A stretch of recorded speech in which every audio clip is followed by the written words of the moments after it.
Shalom saudara-saudara yang dikasihi dalam Yesus Kristus. Firman Tuhan kita pada saat ini diambil dari Ulangan pasal 26 ayat 12-15 dengan tema Kulakukan Perintah Tuhan. Saudara-saudara yang dikasihi dalam Yesus Kristus, secara umum bisa dikatakan bahwa kitab Ulangan tentunya termasuk bahan firman Tuhan kita saat ini merupakan pidato Musa kepada umat Israel di tanah Moab. Sebelum atau sebentar lagi umat Israel memasuki tanah Kanaan, tanah yang dijanjikan Allah kepada umat Israel. Jadi bisa dikatakan sudah memasuki akhir perjalanan umat Israel, karena sebentar lagi mereka akan memasuki tanah Kanaan. Dalam pidato Musa ini merupakan nasihat atau wejangan agar umat Israel melakukan segenap perintah Allah. Sebenarnya nasihat atau wejangan-wejangan ini merupakan ulangan dari perintah-perintah Allah. Ini kembali disampaikan Musa karena angkatan yang akan memasuki tanah Kanaan adalah angkatan yang baru, generasi yang baru. Angkatan ataupun generasi pertama yang keluar dari tanah Mesir sebagian besar telah meninggal, sehingga perintah-perintah Allah terhadap umat Israel harus diulangi agar angkatan ataupun generasi yang baru yang akan memasuki tanah Kanaan boleh memahami dengan benar dan melakukan perintah-perintah Allah dengan setia yang pernah Allah sampaikan pada waktu umat Israel berada di Gunung Sinai. Secara khusus bisa dilihat dalam firman Tuhan kita, wejangan-wejangan bukan hanya disampaikan secara umum, tetapi wejangan ini disampaikan dalam bentuk perintah, hukum, dan menjadi syarat perjanjian.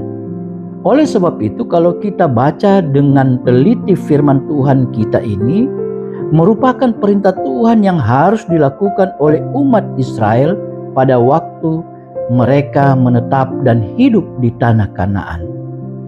Hal yang paling menarik di sini adalah ketika mereka melakukan perintah Tuhan, berarti mereka melakukan syarat perjanjian.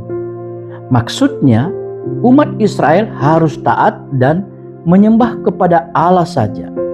Dan karena Allah adalah kudus, maka umat Israel harus hidup dalam kekudusan, harus menjadikan diri mereka juga kudus.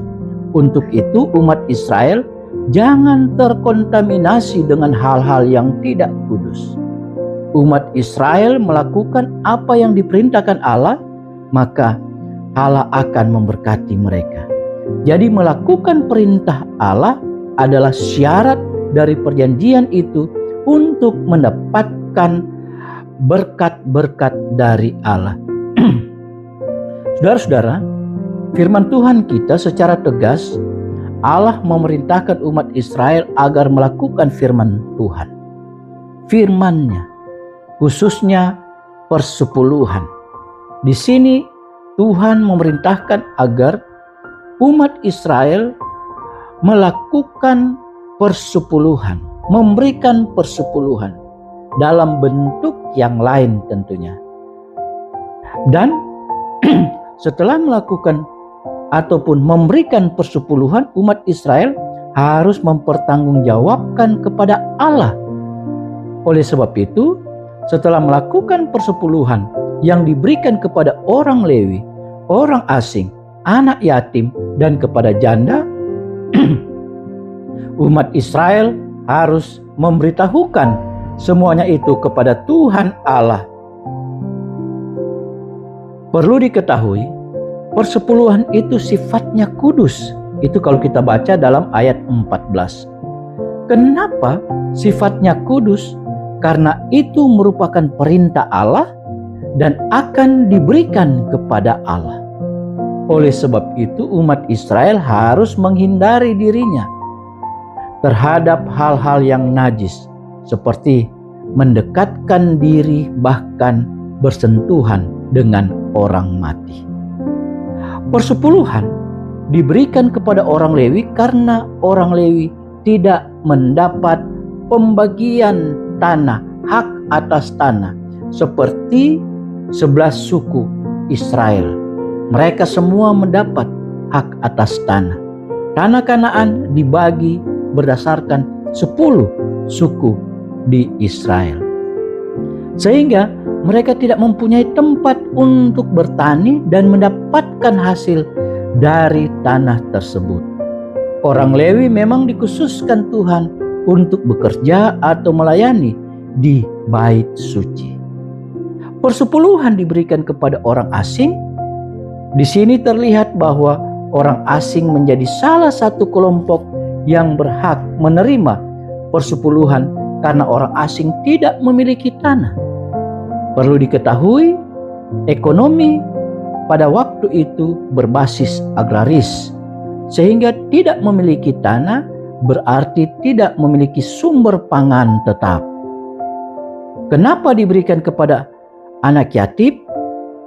Anak yatim menjadi salah satu fokus penerima persepuluhan karena anak yatim tidak ada orang tua sebagai pelindung dan pencari nafkah. Anak yatim kehilangan akses terhadap kebutuhan dasar yaitu pangan. Kenapa juga diberikan kepada janda? Persepuluhan diberikan kepada janda. Para janda mendapatkan persepuluhan karena janda kehilangan perlindungan hukum dan ekonomi karena mereka tidak memiliki hak waris atas tanah. Tanpa suami atau anak laki-laki yang dewasa, mereka menjadi kelompok yang rentan terhadap kemiskinan. Tujuan memberikan persepuluhan kepada orang Lewi, orang asing, anak yatim, dan janda agar mereka dapat makan dan kenyang. Ini kita bisa baca pada ayat 12. Saudara-saudara, persepuluhan adalah milik Allah. Oleh sebab itu, seharusnya dipersembahkan kepada Allah. Akan tetapi Allah juga menjamin kehidupan umatnya, khususnya orang Lewi, orang asing, anak yatim, dan janda agar tetap hidup secara jasmani. Benar-benar jaminan sosial Allah berikan kepada mereka lewat persepuluhan. Saudara-saudara yang dikasihi dalam Yesus Kristus, dengan melihat dasar firman Tuhan kita, maka sangat jelas persepuluhan adalah perintah Tuhan kepada umatnya. Bukan saja kepada umat Israel, tetapi juga kepada kita sekarang ini. Jadi sangat salah kalau ada yang mengatakan bahwa persepuluhan bukan tradisi agama kita, bukan tradisi orang Kristen saat ini, atau mengatakan bahwa persepuluhan adalah perintah Allah untuk umat Israel ataupun orang Yahudi sekarang ini. Perlu kita ketahui, Yesus Kristus mengatakan, "Janganlah kamu menyangka bahwa aku datang untuk meniadakan hukum Taurat atau kitab para nabi. Aku datang bukan untuk meniadakannya, melainkan menggenapinya." Karena ini adalah firman Tuhan yang benar-benar Yesus katakan. Kita bisa lihat dalam Matius 5 ayat 17. Karena itu adalah perintah Tuhan, maka harus kita lakukan karena perintah Tuhan berdampak positif dalam kehidupan kita, yaitu Tuhan akan memberkati kita. Saudara-saudara, persepuluhan yang kita lakukan, khususnya gereja-gereja Protestan dan mungkin juga Katolik, berbeda-beda pelaksanaannya, bahkan mungkin tujuannya. Yang pasti untuk gereja-gereja mainstream termasuk GBKP, persepuluhan itu diberikan anggota jemaat kepada Allah lewat gereja dan diperuntukkan untuk pelayanan tritugas gereja dan pembangunan gedung gereja. Perlu diketahui bahwa gereja secara organisasi dikelola berdasarkan pelayanan-pelayanan gereja dan didukung oleh keuangan yang ada. Gereja dalam pelayanan dihidupkan Tuhan lewat anggota jemaat sehingga bisa dikatakan 100% keuangan gereja berasal dari anggota jemaat. Dan salah satu keuangan gereja yang datang dari anggota jemaat adalah persepuluhan. Secara ideal, persepuluhan adalah 1/10 dari pendapatan bruto kita. Jadi kalau 1 juta pendapatan kita, maka kita harus memberikan kepada Tuhan lewat gereja sebesar 100.000 rupiah. Akan tetapi banyak anggota jemaat termasuk anggota jemaat GBKP merasa terbeban dengan persepuluhan yang ideal itu. Oleh sebab itu, pernah diputuskan dalam sidang sinode GBKP agar anggota jemaat tidak merasa terbeban dan berdosa, maka diputuskan bagian-bagian persepuluhan. Apa maksudnya? Maksudnya, seberapa saja yang diberikan anggota jemaat, asalkan tidak merasa terbeban dan berdosa, diberikan dalam kesukacitaan, dan itu merupakan sukacita mereka, maka itu dihitung sebagai bagian dari persepuluhan. Padahal secara teologi ini sangat bertentangan.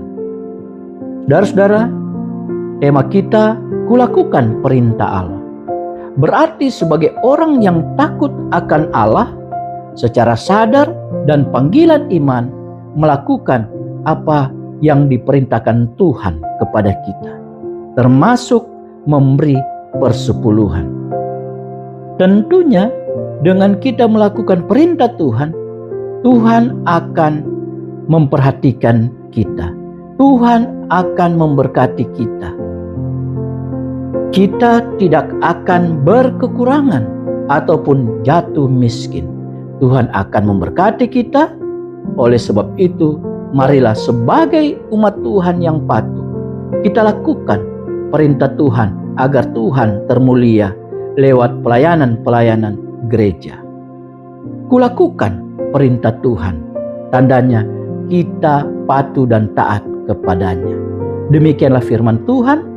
Tuhan memberkati kita.